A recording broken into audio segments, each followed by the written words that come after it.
very happy Thanksgiving Eve to you all. I hope your Wednesday is off to a great start. And maybe if you were traveling and got to your destination, hopefully you didn't run into any road issues or any weather issues while you were traveling, because most of us did see a break in the snow. But I think break is really the key word there, because Joe says more snow is on the way. Quite a bit, too. Yeah. Yeah. This is lake effect snow, though. So it's different than, a system that comes in, an area of low pressure. This is just going to really hammer the snow belts, Maya, starting later tomorrow, but more into Friday and the weekend coming up. And definitely will have an impact on travel around northern Michigan as well. So we'll talk more about that. Of course, it is Thanksgiving tomorrow. We'll look at the forecast for that, how warm it'll be. And again, how much snow we're expecting. We'll run that out all the way into next week, a little later. All right, Joe. And speaking of travel, this year, 6 million people are expected to hit the skies to get to their Thanksgiving destination. And boy, has flying in general changed a lot over the years. Nowadays, you can show up to the airport and you want to be in some comfy clothes. Maybe you buy some snacks before you board the plane, or maybe you just go for those free peanuts you get on the plane. But it used to be a whole lot different back in the day. And that is what our Mark Gillette is doing a story on today. He's looking back on the golden era of aviation and how things have changed.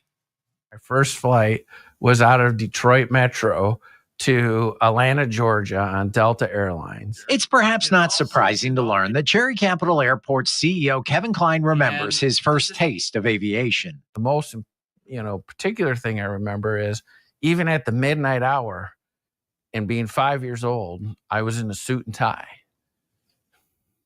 My brother was in a suit and tie. We wore what people typically described as your Sunday best. Flip through photos of back in the day, and yep, air travel has changed from its so-called golden age, when air travel was for the wealthy and only for the wealthy. It's become more inclusive to everybody from all economic levels to travel. When you have $39 airfares, it's cheaper to fly places than it is actually to drive. It's just different today, and tugs a little on those travelers who remember what it used to be like. The food doesn't exist now. Was the food better? The food was great. The cocktails were great. It was just a great experience. It's nothing like it used to be. It's nothing. But for those who never knew those days, today's style works just fine. Not a whole lot of thought, but just whatever I thought would be comfiest for sitting for I think like 3 hours or something like that. They seem to be okay with skipping the fancy food service. I always bring my own snacks, so I always have what I actually want to have. Dressing to the nines to fly for the holidays, certainly not for everyone. And perhaps even more challenging for parents. While Isla here picked her own dress, her mom says the shift to casual being cool is a little relief. I mean, I do remember when my dad would travel when I was younger, he would always get dressed up. And I think even then, it was a little surprising to see someone so dressed up. But, nowadays, no one will dress up. Like, it's all very casual. And casual may actually make things a little smoother these days. Wear things that make it easy for you to get through the security checkpoint. If you're wearing a suit and tie, and, we like to put jewelry on and different things, that just adds stress to your travel. Turns out this may look glamorous, and for those who could afford it, it may have been. But as the world has changed, so have the travelers who will board these flights. What they want, what they value now in the experience, suggests sweatpants and snacks will work just fine. It's a different experience that people are looking for in how they travel versus the travel itself was so important. The travel today is just part of the trip.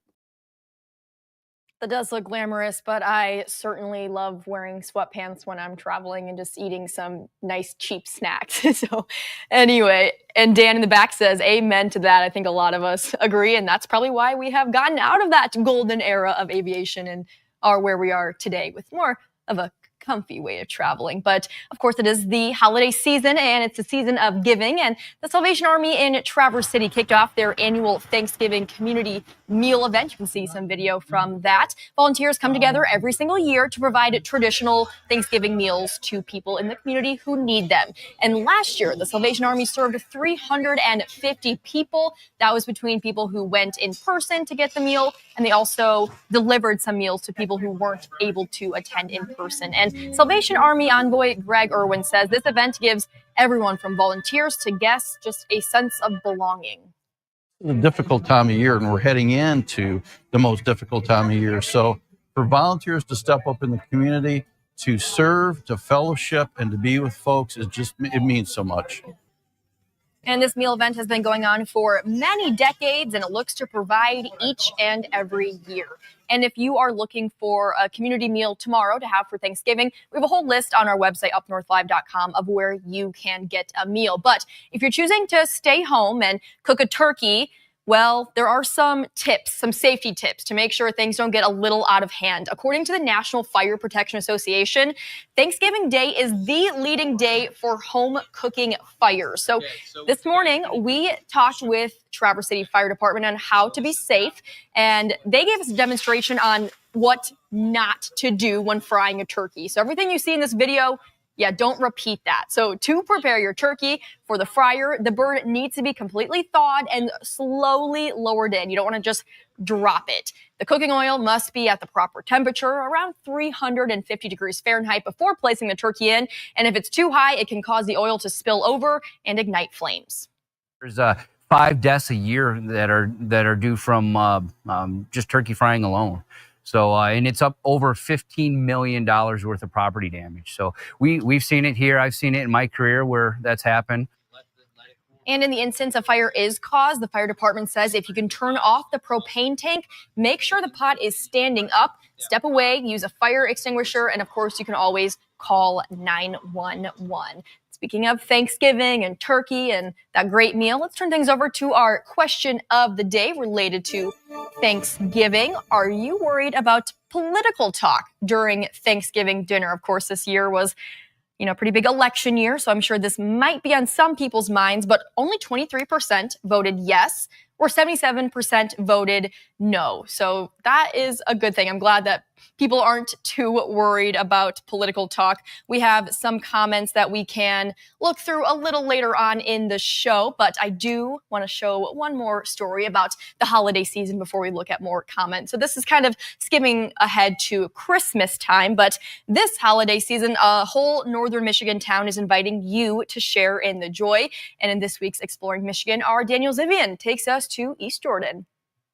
East Jordan celebrates Christmas in a big and unique way. We are just full of enthusiasm and community spirit, and the holidays ring true for us for a number of events. The local RV park is long empty after the summer, but something else will be hooked up to those chargers. Scattered displays only hint at what's to come. The Lions Club has to put in the legwork. For this project, there'll be probably a dozen of us working on it. We have to prep the lights, make sure they work, and then haul them down there and set it up. With help from local businesses and charities, 50 to 60 displays form the Lighted Christmas Village, lighting up Lake Charlevoix for all of December. I think it's been really well received.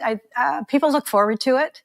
We do get people from out of town who asked to have exhibits because they've heard about it and come through. So I think it is bringing a few more people into town. East Jordan wastes no time ringing in the season. Events include a Christmas tree auction, ugly sweater contest, a soup cook-off, and the arrival of Santa in the Christmas parade. But beneath all the color and lights, they still find heart in the holidays. We don't forget those in need, and we have a great community Christmas, and with so many groups and organizations making sure that there's plenty of food and gifts for our children in the community. But we embrace the season in a big way and celebrate it with our friends and neighbors. And like we said, we invite you to come and celebrate and discover what we're all about here in East Jordan. In East Jordan, I'm Daniel Zivian reporting. And our next story takes us to Benzie County, where Mrs. Mullen's Closet is bringing back the Plaques on the Back program at Crystal Mountain Ski Resort. So the program is meant to provide clothing for students in need. So how it works is you can purchase a plaque that will go on the back of a ski lift, like you're seeing here. The cost of a plaque is $500, but all the proceeds go to Mrs. Mullen's Closet. And the last time that the plaques were placed was in 2019. 48 plaques were placed on 48 chairs on Loci Lift. The biggest thing is we have to say that we couldn't do it without Jim and Chris McInnes and Crystal Mountain Resort and the staff that has done worlds for us. I mean, we just can't thank them enough for everything we've done. We do an every other year fundraiser, and we'll have 150 to 200 people, and we hold it here at Crystal Mountain. And for more on how to purchase a plaque, you can go to the Mrs. Mullen's Closet Facebook page. All right, we have a few extra minutes, so let's turn things back over to our question of the day if we can. And if you folks haven't voted yet, this would be the perfect opportunity. Maybe it'll show up on your screen. If not, that's okay. You can go to our website, UpNorthLive. Oh, okay, here we go. See this? Wait, yep, this little QR code right there. You can scan that to vote on our question of the day. But again, if you're maybe watching on your phone and you really don't have another device you can scan, you can go to our website, UpNorthLive.com. So Thanksgiving tomorrow, we want to know if you're worried about political talk during Thanksgiving dinner. So far, we have 137 votes. And again, 77% said no. 23% said yes.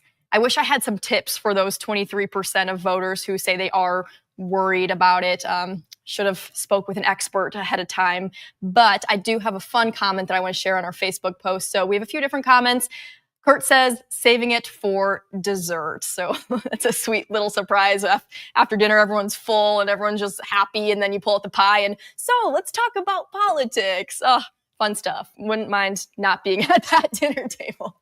All right, we are going to take a quick commercial break. But when we come back, we're going to bring back in Chief Meteorologist Joe Charlevoix. He has a whole lot to talk about weather-wise. So we have more snow coming on the way. So if you're going to be traveling any more for the holiday this weekend, you're going to want to stay tuned to see what you can expect and how much snow we could potentially see. All of that coming up in just a few minutes. I'm Jada Johnson from Big Boys TV, and the Fish and Game Report is sponsored by Johnson's Propane.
Welcome back, everyone. It is a very busy weekend for holiday travel. And if you traveled today, should have been smooth sailing. Hopefully not a whole lot of issues when it came to the weather. Hopefully not a whole lot of issues when it came to traffic either. But if you're going to be traveling maybe on Friday, Saturday, Sunday, Joe says it might be a little messier out in the roads, right? Yeah, and it's those snow belt areas. We haven't had much snow this season, so we're going to get quite a bit in those areas, and downwind of Lake Michigan, all the way down to the Indiana border, and then up across the UP as well. Let's go to Crawford County. This is Grayling today, Maya, and there's downtown Grayling in the distance there. Nice view from UpNorthLive Skyview drone operator Dan Tink now out and about. There's I-75. Again, this is earlier today. To your point, though, Maya was talking about the travel. Look how good the conditions are. I mean, this looks like this could be like, in Arizona on Thanksgiving. Just no snow out there. This is going to change. In fact, the Grayling area in particular might see between now and Friday evening, maybe 6-7 inches of snow coming in. But that was the scene earlier today. All right, 3 big things in the weather around northern Michigan. Let's take a look at those. Some snow showers tomorrow on Thanksgiving. There'll be a few around in the morning, early afternoon, but there'll be a more widespread later in the day. And then we settle in on a long duration lake effect snow event starting Thursday night into next week. It's going to last a while. And in the snow belts, a couple feet of snow is possible over, not in 1, hour, but over a couple day period here, or several day period. There will be a lot less away from the typical snow belts. So we do have winter storm watches in effect issued by the National Weather Service offices in Marquette and Gaylord for Luce County, parts of Chippewa. And then in lower Michigan, at least for now, I'm sure other counties will be added to these, and these will probably be upgraded to warnings tomorrow. But Charlevoix, Otsego, Crawford, also Antrim and Kalkaska counties are under that winter storm watch, where we could see potentially not every spot in these counties, but maybe up to a foot of snow in some areas. Here's a look at the Midwest tonight. There is rain south of us. It's raining in Ohio, Indiana, into Illinois tonight with the system down that way. Here's what we're looking at now as we head forward. So let's start off with Stormcast. Snow showers late tonight. There's tomorrow morning. You can see some of the snow showers. And then watch later in the day. The snow becomes a little bit more widespread right there toward evening. Now, if you're in Houghton Lake, not too bad. If you're in Leland, it would be pretty snowy. Newberry, Whitefish Point, pretty snowy. Drummond Island, not as much. Again, I'm pointing out areas in and out of the snow belts. But then as we get into Friday, there's the snow, and you see that dark purple up in the UP. That is a pretty heavy band, I think, that will set up Friday off Lake Superior and kind of run along the Lake Huron shoreline. So over the next couple of days, the short term, maybe an inch or so tonight through early tomorrow. But then here's the longer range forecast through Thanksgiving, and we're going to stop this Friday afternoon. So this is about over a 24-hour or a 48-hour period, rather. Yeah, Grayling, 7. They're around Elba, Gaylord, Alberta, or Elmira, rather. 4, 5, 6 inches or so, possible, if not more. Again, this is just through Friday. Cold air will lock in over the weekend, and we're going to just stay in the status quo. The northwest flow overhead, the Great Lakes are warmer than usual for late November, and that's ripe conditions for a long lake effect snow event. There's Friday. There's Saturday afternoon, snow. Sunday, Monday, Tuesday, and then a clipper comes in here on a Wednesday. That's a separate system. So I'm just going to real quick run out the total snowfall. Now, this is over the next 7 to 10 days. And yeah, if you're in the purple shaded areas, you potentially could see a foot or more of snow. Moving ahead here. A lot less away from the snow belts. All right, there's the forecast. You really don't need to see the 7 days. Well, you can, but lake effect snowed each day all the way through next Wednesday. Highs upper 20s and low 30s, Maya. So it's going to look a lot different down the road here. All right, so enjoy it now, maybe, if you don't like the snow. Yeah, you got a few more hours here. All right, thanks, Joe. Yep. We're going to take another quick commercial break, but coming up next, we will bring in sports director Harrison Beebe, and we'll have a preview of all of the Thanksgiving Day NFL games, including that highly anticipated Lions-Bears game. Stay with us. Sports is next.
Well, tomorrow is the ultimate day of food, family, and of course, football. So let's bring in sports director Harrison Beebe with a closer look at all the matchups for our NFL Thanksgiving Day slate. Hi, Harrison.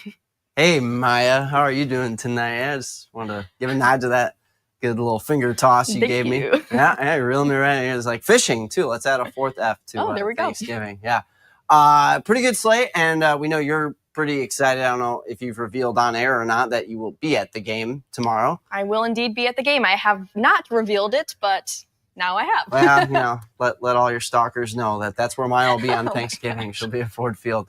It should be a fun one between the Lions and Bears. It's this craziest thing that as good as the Lions have been, they have not won in this game since 2016, which, Dan Campbell's been there now 4 years. That first year was pretty bad, but then they started their hot streak at the end of 2022, still lost to the Bills, a game you were at. And then last year, it was the Packers that came in and Jordan Love pulled the upset at Ford Field. And I've been witness to a few Packer upsets. They probably weren't upsets when Brett Favre and Aaron Rodgers were there, but I've been in attendance for a few Packer beatdowns against the Lions at Ford Field. So for some reason, it's a house of horrors for them, but I've got a weird feeling that it's going to end tomorrow. But we'll see. Lions have some injuries in this game, so it's not going to be the team you've seen on the field, and it's not going to be the same dominance you've seen against, even you would admit, the AFC South.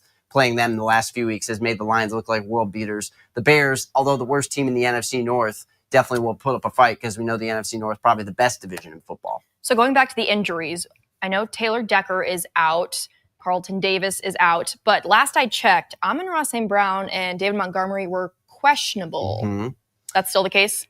Yeah, last I saw from Adam Schefter, that guy, he's spending all day, every day on his phone. Last I heard it's questionable, which is interesting because in the 6 o'clock news, I ran a segment with St. Brown talking about being excited to play. But I guess it's not his call sometimes if he can get out there or not. But either way, I mentioned on the 6 o'clock news as well, it's cool that, these guys have something else to play for. A lot of these games, they're such heavy favorites and, it's easy to sleep on them, but it's like, no, they have not won on Thanksgiving since 2016. I mean, Maya, you were a freshman in college, right, in 2016? Yep. I was here. I was working that day when they beat the Vikings in 2016. But, it's been a long time, so hopefully that streak ends tomorrow. And while we're here, let's spotlight 2 of the other games. Giants Cowboys, at the beginning of the season, that's NFC East, always draws a lot of ratings, but I don't think the matchup is as attractive to the league as they had hoped when they set that game up. And then it should be an intriguing one on our sister station, NBC 7 and 4 with the Packers and Dolphins. Should get a lot of intriguing offense in that one at Lambeau Field Thursday night. That should be a good one. So Harrison, really quick score prediction for Lions-Bears game. The revenge factor is there, and I personally don't think the Bears are that good. I know they played an overtime game with Minnesota last week, but I'm thinking Lions 35, Bears 17. Okay, I'm saying Lions 31, Bears 17. Okay, we're right around the same area. All right, we'll see. We'll have to touch base on Monday and see how well our predictions were. But I will indeed be at the game, so if you happen to be watching, maybe look for me on TV. I was on TV last year, so you never know, but they'll do it for sports. We're going to take another quick break. We'll be right back.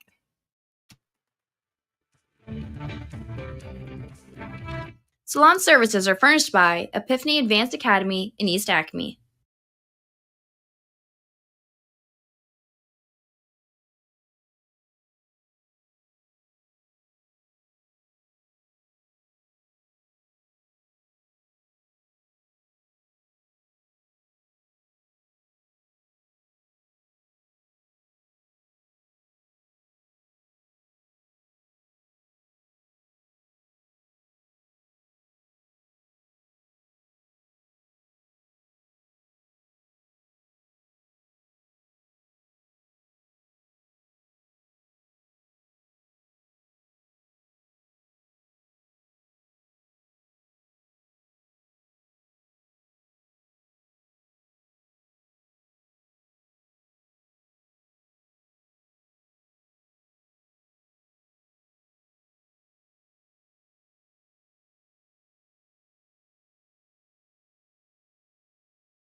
Taking one last look at our question of the day live results. Are you worried about political talk during Thanksgiving dinner? 76% say no, 24% say yes. Well, that'll do it tonight for Up North Live Unscripted and for the rest of the week. We are off on this show until next Monday. So happy Thanksgiving, everyone. I am very thankful for you all. Have a great holiday weekend. We'll see you on Monday.